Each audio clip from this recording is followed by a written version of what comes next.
जो हिसाब से मुझे लग रहा है मोमेंटम बना हुआ था ऑटो सेक्टर में। कल हमने देखा कि हीरो मोटो में भी एक काफी एक आउट परफॉर्मेंस था रिजल्ट्स के बाद। तो यहाँ पे मुझे लग रहा है एक 3 दिन से higher top higher bottom Hero MotoCorp में बन रहा है। वीकली टाइम फ्रेम पे भी अगर हम देखें तो 6-7 वीक का जो एक स्विंग हाई था तकरीबन 4700 4750, उसके ऊपर अब ये स्टॉक सस्टेन कर रहा है। तो मुझे लग रहा है जो हिसाब से मोमेंटम हीरो मोटो में बना हुआ है, overall structure daily weekly monthly सभी पर स्ट्रांग है, तो यहाँ पे हीरो मोटो में बाई किया जा सकता है 4750 के स्टॉप लॉस के साथ 4950 के टारगेट के लिए। दूसरा स्टॉक जो मुझे पसंद आ रहा है वो है एंड्योरेंस टेक।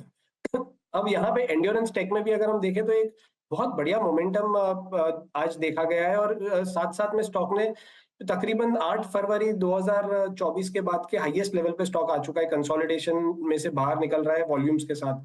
तो मुझे लग रहा है एंड्योरेंस टेक में भी बाय किया जा सकता है 2050 के स्टॉप लॉस के साथ 2150 2160 के टारगेट्स के लिए।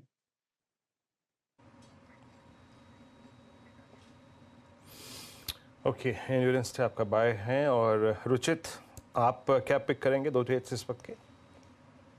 Very good morning Virendra ji, very good morning to everyone.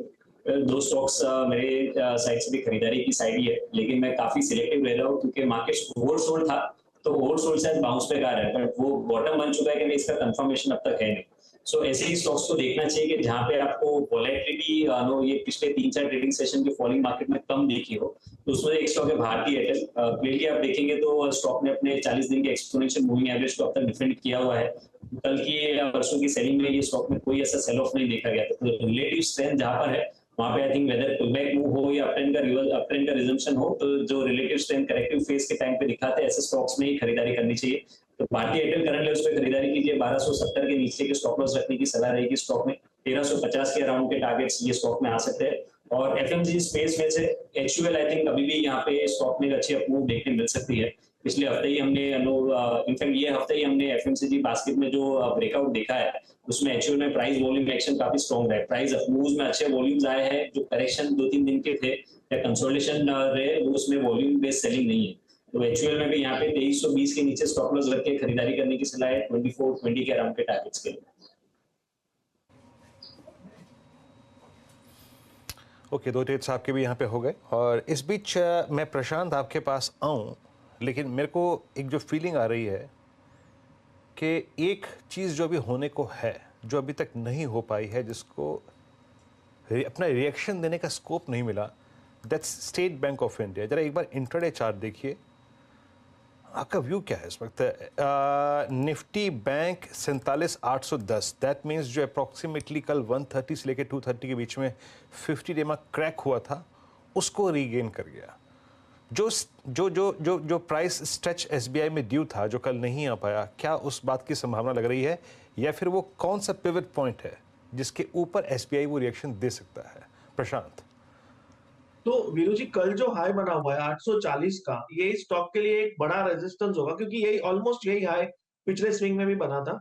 अब मुझे लग रहा है कि आज का लो 816, तो उसके एक पॉइंट नीचे 815, ये आपको एग्जिस्टिंग पोजीशन के लिए स्टॉप लॉस रखना होगा।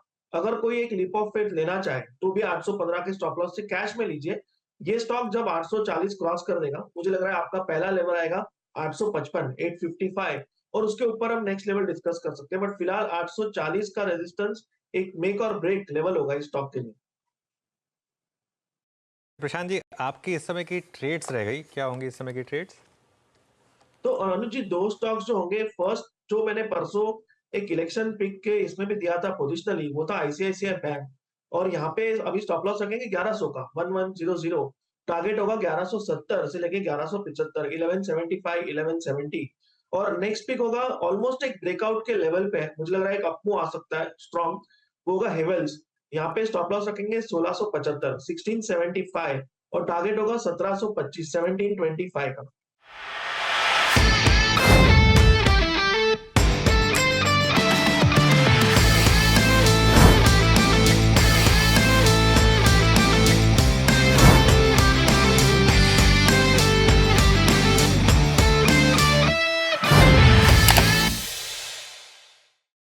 बता दें कि मनी कंट्रोल पर दिए गए विचार एक्सपर्ट्स के अपने निजी विचार होते हैं। वेबसाइट या मैनेजमेंट इसके लिए उत्तरदायी नहीं है। यूजर्स को मनी कंट्रोल की सलाह है कि कोई भी निवेश निर्णय लेने से पहले सर्टिफाइड एक्सपर्ट की सलाह लें।